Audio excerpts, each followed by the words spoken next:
Hi everyone and welcome to today's video. Today I want to talk to you a little bit about wall balls. What are they? Well, they're a simple movement in CrossFit. It consists of a wall ball. You take the wall ball, you squat and throw the ball to a target. Simple, right? Well, wrong. They pretty much suck for everybody. I hate them, and I'm going to tell you a few things that I've learned over the years that make wall balls suck a little less. If you're like me and you hate wall balls, maybe stay tuned because this video might just be for you.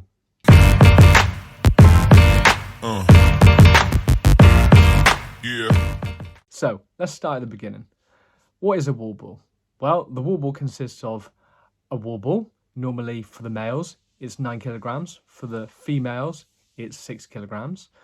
You take it, you put it in front rack position, you squat, and you throw it to a target. For the males, it's normally 10 foot. For the ladies, it's normally 9 foot. Simple movement. Now, for me, a couple of things that to start with, how you can improve. First of all, is to set up and position. And here you're seeing me go through exactly what I mean. Normally, if you're about an arm's distance away from the wall, that's the perfect setup. You want your feet positioned under hip as if you're going to jump, because that's the most powerful position you can start with. That'll set you up for the best and most optimum position to be able to generate force and transfer that into the wall ball to be able to throw it at the target. Okay, for me, first tip is position. You want to make sure that your chest is upright, the ball is in a good solid front rack position. Some people like it below the chin, some people like it with the ball slightly ahead of their face, maybe even resting on their chin. And as you squat, you want to keep your chest up, and as you drive through your legs, almost remain in an upright position. As soon as that position starts to get compromised, you're going to really inhibit the power transfer from your legs, from your core into that ball. Sometimes, you know, when you first start CrossFit, you might see people, as you look around the gym, almost doing a hinge movement. So the ball and the chest drops, you're not quite hitting full depth on the squat, and it's very hard to keep that momentum up. It's not a very good way to transfer energy from your legs into that ball. So first of all, position.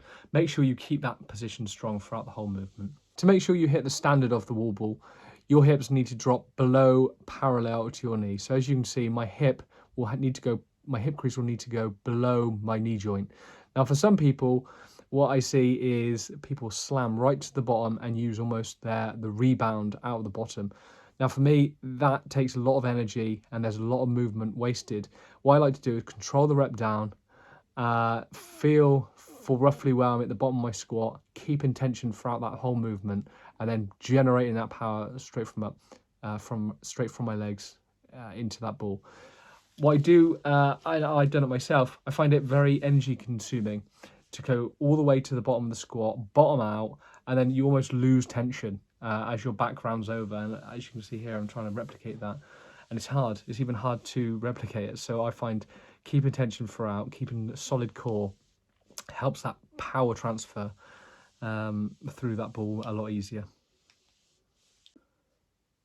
Tip number 2 is full extension. Make sure you're fully extending throughout the movement. Think of, triple extension in any Olympic weightlifting movement.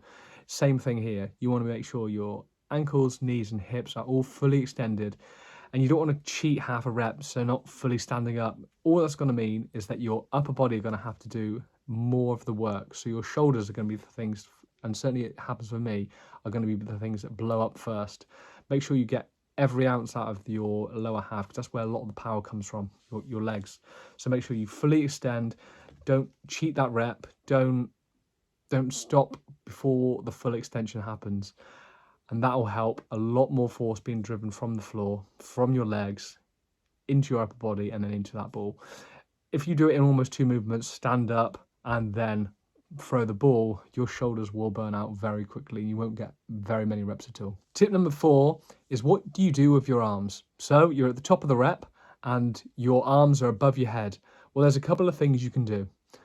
As you can see here, you can leave your arms in the air. And some people, they will do that, and I certainly have done that, and sometimes I even need to remind myself not to do that. The reasons why you don't want to leave your arms up in the air is that you're wasting a lot of energy. Leaving your arms up in the air, even if you did it just standing still, it will make your arms ache. So try and do that for multiple reps with a weighted wall ball. Well, you can see what's going to happen. So there are a couple of techniques that I've learned that I had tried to adopt. First of all, you can do the follow through, or it almost looks like you're windmilling with your hands.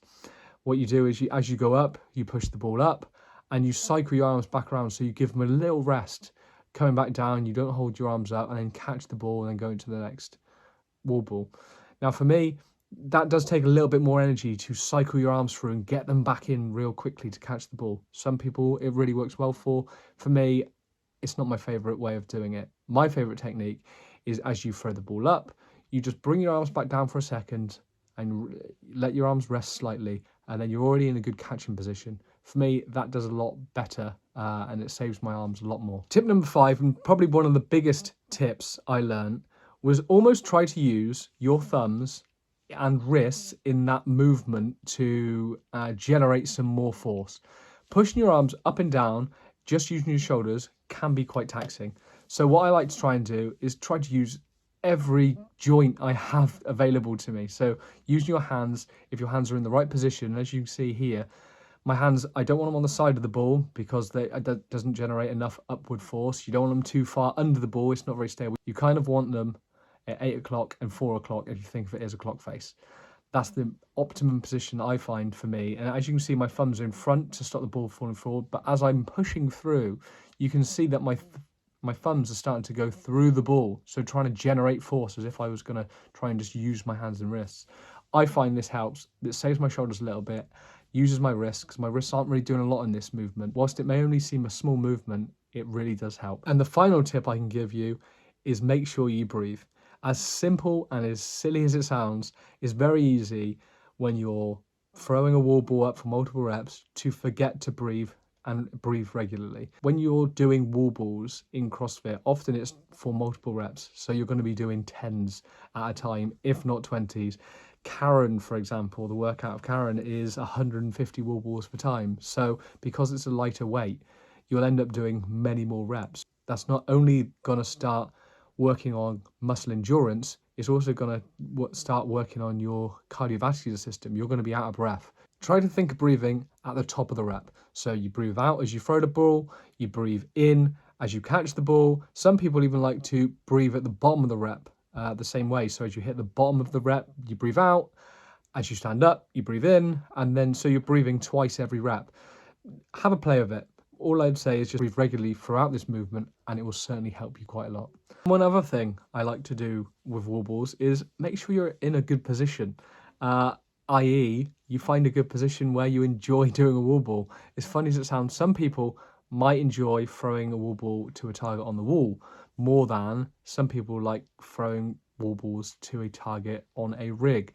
Now, for me, I like it on the rig. There's a spot where you're aiming for, where on the wall, there's a little less effort you have to put into making sure you hit that actual spot. If you go too high, you might throw the ball over. Well, on a wall, it won't really matter.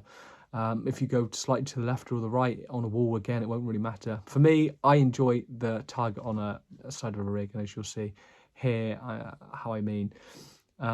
Simple things like this can just make you enjoy the movement just that little bit more. And if that's all it takes to make you enjoy wall balls a little bit more, make sure you do it. Other things to consider is some people like to wear lifters. If you are struggling with ankle mobility, maybe lifters could be something that helps just take that range out of your ankles so it's not inhibiting you from reaching squat depth. And some other people, if you've got dodgy knees or achy knees or old knees like mine, you might even enjoy wearing knee sleeves to help A, warm your knees up in this movement, but B, sometimes you can use thicker knee sleeves that might help with the bounce out of the bottom. Well, I hope you found today's video useful, and I hope you found 1 or 2 tips in there that you might not be doing at the moment that might make your life a little easier with wall balls. If you're like me, a shorter athlete, I needed to use all of these to make sure wall balls are as easy and as efficient as I can make them. But I'm sure the tall athletes will say, well, I don't have to squat as far. That said, I still hate them. If anyone's got any tips that I've missed that you find quite useful for wall balls, let me know, because I'm always open to learn more things.